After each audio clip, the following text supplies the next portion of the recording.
ഒരു പുത്തൻ എപ്പിസോഡിന്റെ റിവ്യൂയിലേക്ക് എല്ലാവർക്കും സ്വാഗതം.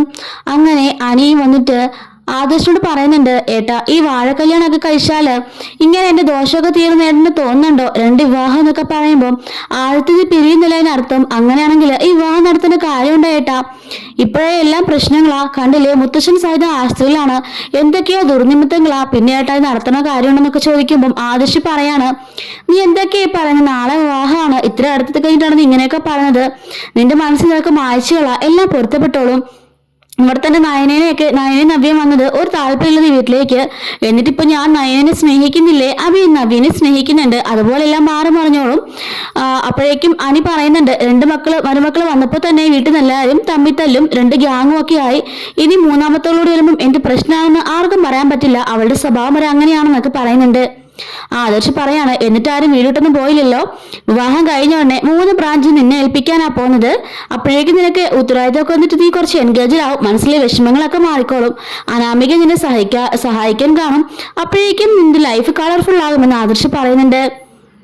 എനിക്കങ്ങനെ തോന്നുന്നില്ല ആദർശേട്ടാ, ഇതൊന്നും വേണ്ടായിരുന്നു, എനിക്കൊട്ടും താല്പര്യമില്ല എന്ന് പറഞ്ഞിട്ട് ആനി അവിടെ നിൽക്കാണ്. അപ്പോഴേക്കും അങ്ങോട്ടേക്ക് നയന വരുന്നുണ്ട്. എന്താ ആദർശേട്ടൻ ചോദിക്കുമോ, കണ്ടില്ലേ നയന, നാളെ വിവാഹമാണ്, എന്നിട്ട് ഇവർ ഇപ്പൊ താല്പര്യം എന്നാ പറയുന്നേ, എന്തൊക്കെയാണെന്ന് നീ പറഞ്ഞെന്ന് ചോദിക്കുന്നുണ്ട്.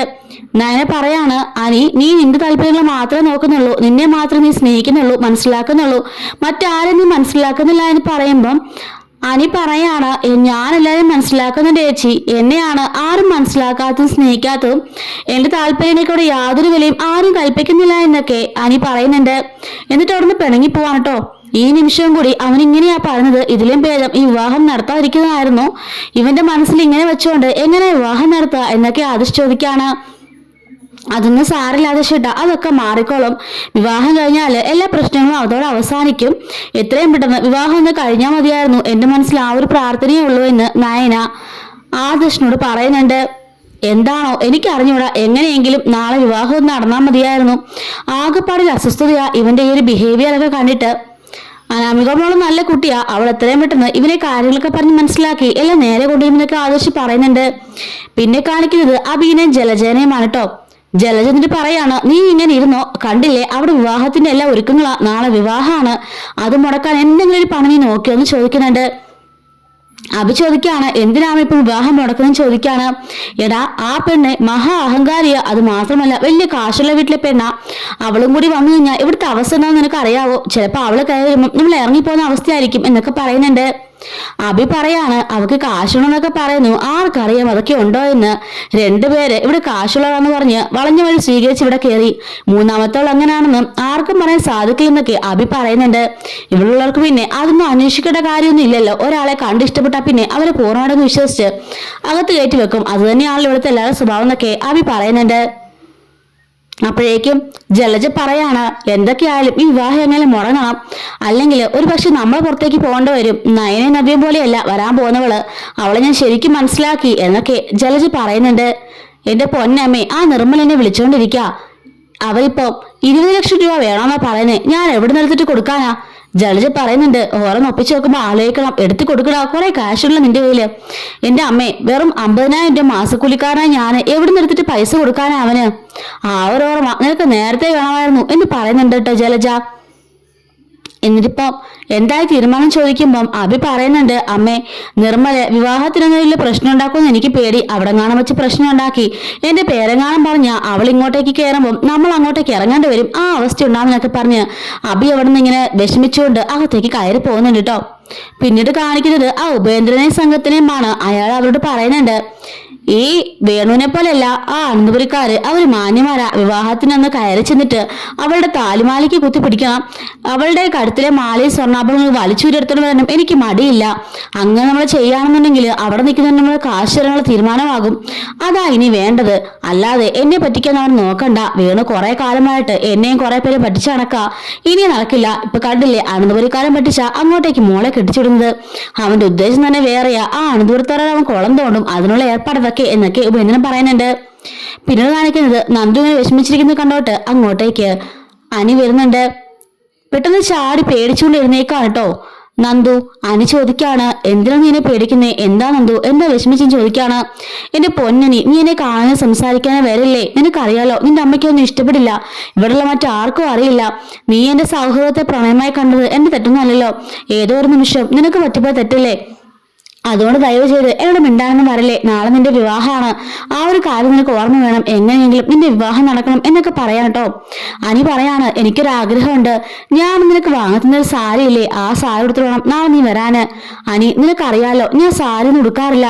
അത് പറഞ്ഞ പറ്റില്ല നന്ദു, നീ സാരി എടുത്തോളം തന്നെ വരണം. എനിക്ക് നിന്നെ ആ സാരി ഒന്ന് കാണണം, എന്റെ വലിയൊരു ആഗ്രഹം. ഈ ആഗ്രഹം സാധിച്ചില്ലെന്ന് ചോദിക്കുമ്പം നന്ദൊന്നും മിണ്ടാൻ നിൽക്കാണ്.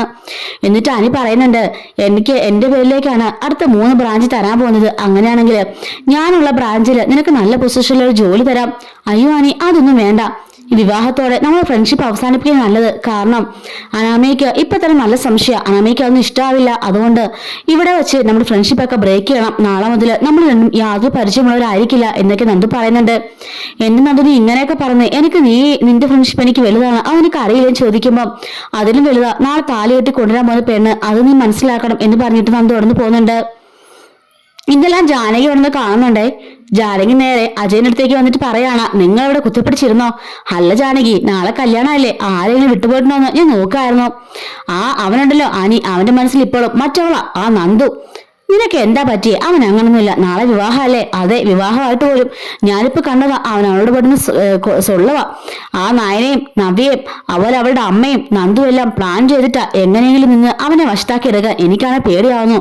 രാത്രിക്ക് രാത്രി അവൾ അവനെ കൊണ്ടുവല്ലാം പോയാലും നിർത്തി പേടിയാ എനിക്ക് എന്നൊക്കെ പറയാണ്. അപ്പോഴേക്കും അജയൻ പറയുന്നുണ്ട്, നീ വേറെ ആരെ കുറിച്ച് പറഞ്ഞാലും നയനെ കുറിച്ച് പറയണ്ട, അവൾ അങ്ങനൊന്നും ചെയ്യില്ല. അവള് എത്രയും പെട്ടെന്ന് ഈ കല്യാണം നടത്താനേ ശ്രമിക്കാറുള്ളൂ. അതൊക്കെ അവളുടെ അടവാ. അവളും അവളുടെ അച്ഛനുമാ അവിടുത്തെ നല്ല ക്യാരക്ടേഴ്സ്. അതിനൊക്കെ അറിയാമല്ലുടെ ജാനകി. അല്ല അജയേട്ടാ, എനിക്കറിയാം അവളുടെ അടവാ അതൊക്കെ. അവള് നല്ല പിള്ള ചമ്മഞ്ഞ് എല്ലാം നേരിടക്കാൻ ശ്രമിക്കുക. ഇത്രയും കാലമുള്ള സപ്പോർട്ട് ചെയ്യുന്നത് ഞാനാ. എനിക്കെല്ലാം മനസ്സിലായി അവളുടെ എല്ലാം അഭിനയമായിരുന്നു എന്ന്. പലതവണ എനിക്കെല്ലാം മനസ്സിലായിട്ടുണ്ട്. ഇപ്പോഴാ പൂർണ്ണത ബോധ്യപ്പെട്ടെ. നമ്മുടെ മകനെ എങ്ങനെയും കറക്കി കുപ്പിയിലാക്കാൻ അവളുടെ അനിയത്തിയും നോക്കിയില്ലേ, അതോടുകൂടി എനിക്കെല്ലാം മനസ്സിലായി എന്നൊക്കെ പറയുന്നുണ്ട്. ഞാൻ ചത്താലും നാളെ അനാമികമാരുടെ വിവാഹം നടന്നിരിക്കും എന്നും പറഞ്ഞിട്ട് ജാനകി ദേഷ്യപ്പെട്ട് അവിടുന്ന് പോകുന്നുണ്ട്. പിന്നെ കാണിക്കുന്നത് അനാമികയുടെ വീടാണ്. ഈ സമയത്ത് അനാമികയുടെ അച്ഛൻ അനാമികയോട് പറയാണ്, എങ്ങനെയെങ്കിലും മോളെ വിവാഹം കഴിഞ്ഞു പാടെ മോള് വിരുന്നിനായിട്ട് വരുമല്ലോ, അപ്പോഴേക്കും ഒരു 19 സ്വർണം കൊണ്ടുവരണം. ഏകദേശം അത് തന്നെ ഒരു 10-20 ലക്ഷം രൂപ കാണും. അതുകൊടുത്ത് എങ്ങനെയെങ്കിലും ഉപേന്ദ്രന്റെ കടബാധ്യത ഒഴിവാകണം. പിന്നെ പയ്യെ മോള് കുറച്ച് ക്യാഷ് ഒക്കെ ഇങ്ങോട്ട് ഒപ്പിച്ചു തരണം. എങ്ങനെയെങ്കിലും നമ്മുടെ ബാക്കി കടങ്ങളൊക്കെ വിട്ടണം. മോക്കറിയാലോ ഈ വീട് തന്നെ ജപ്തി ഭീഷണിയില്ല. ആ ക്യാഷ് വെങ്ങലടുത്ത് നമുക്ക് ഈ ജപ്തിയൊക്കെ ഒഴിവാക്കണം. അപ്പോഴേക്കും അനാമിക പറയുന്നുണ്ട്, അച്ഛൻ കണ്ടോ, ഞാൻ അങ്ങോട്ടൊന്ന് ചെന്ന് കയറട്ടെ, എന്നിട്ട് എത്രയും പെട്ടെന്ന് ഞാൻ എല്ലാം സെറ്റാക്കി എടുക്കാം. അവന്റെ കവിത വായിച്ചാ എനിക്ക് അവനെ താല്പര്യം തോന്നിയത്. അനന്തപുരിയിലെ പയ്യനാണെന്ന് പറഞ്ഞപ്പം അച്ഛൻ തന്നെയല്ലേ പ്രണയിക്കാൻ പറഞ്ഞത്, അവൻ ഞാൻ ചെയ്തത്. എന്നെ എനിക്ക് ഒട്ടും ഇഷ്ടമില്ലായിരുന്നു. എന്നിട്ടും ഈ ഒരു അവസ്ഥയിലേക്ക് ഞാൻ എത്തിച്ചില്ലേ, അതൊന്നും അച്ഛൻ ഒട്ടും പേടിക്കണ്ട. ജസ്റ്റ് ഒരു 2 ആഴ്ച എനിക്ക് സമയം നിന്നാൽ മതി. നമ്മുടെ കടങ്ങളൊക്കെ വിട്ടുള്ള വകുപ്പ് ഞാൻ തന്നെ കണ്ടെത്തിക്കോളാം. അതിനുശേഷം നമ്മുടെ കടങ്ങളെല്ലാം വീട്ടി നമുക്കൊന്ന് നിലനിൽക്കാൻ പറ്റിയ പിന്നെ അവരോടൊന്ന് പുറത്താക്കിയാൽ പോലും അതിന്റെ കോമ്പൻസേഷനും മേടിച്ചുകൊണ്ട് ഞാൻ ഇനി പോരുമെന്നൊക്കെ പറയുന്നുണ്ട് കേട്ടോ. നാളെ എന്നാലും എന്റെ കല്യാണമല്ലേ, ഞാനൊന്ന് സമാധാനം ഉറങ്ങട്ടെ. നാളെ തൊട്ട് എനിക്ക് ഇനി ഓരോന്ന് പ്ലാൻ ചെയ്ത് അവിടെ കുളം കൊണ്ടുപോവാ എന്നൊക്കെ പറഞ്ഞിട്ട് അനാമിക എഴുന്നേറ്റ് പോകുന്നുണ്ട്. അങ്ങനെ വീണ് പറയുന്നുണ്ട് കേട്ടോ, എങ്ങനെയെങ്കിലും ഇത് നടന്നു കിട്ടിയാൽ മതിയായിരുന്നു ഈശ്വര, ആകെപ്പാടെ പേടിയാ എന്നൊക്കെ അയാൾ പറയുന്നുണ്ട്. ഇതേ സമയത്ത് തന്നെ അനി ആകെപ്പാടെ വിഷമിച്ച് ഇങ്ങനെ സങ്കടപ്പെട്ട് ആ മുറിയിൽ കിടക്കാണ്. അപ്പോൾ തന്നെ അപ്പുറത്ത് നന്ദു അതുപോലെ തന്നെ ഒരു വിഷമിച്ച് ഇങ്ങനെ മുറിക്കാതെ കിടക്കാണ് കേട്ടോ. രണ്ടുപേരും അപ്പുറം ഇപ്പുറമുള്ള മുറിക്കകത്ത് മനസ്സുകൾ കൈമാറാൻ പറ്റാതെ ഒന്നിക്കാൻ പറ്റാതെ വല്ലാത്തൊരു സാഹചര്യത്തിൽ വീർപ്പുമുട്ടി കിടക്കാണ് കേട്ടോ. നാളെ ആര് വിവാഹം കഴിക്കുന്നൊക്കെ ഉള്ളത് നമുക്കിതിന് അടുത്ത ആഴ്ചയെ കാണാൻ പറ്റുള്ളൂ. തമിഴിലെ മറ്റെല്ലാ ലാംഗ്വേജിലും അനാമികത്തിനാണ് വിവാഹം കഴിക്കുന്നത്.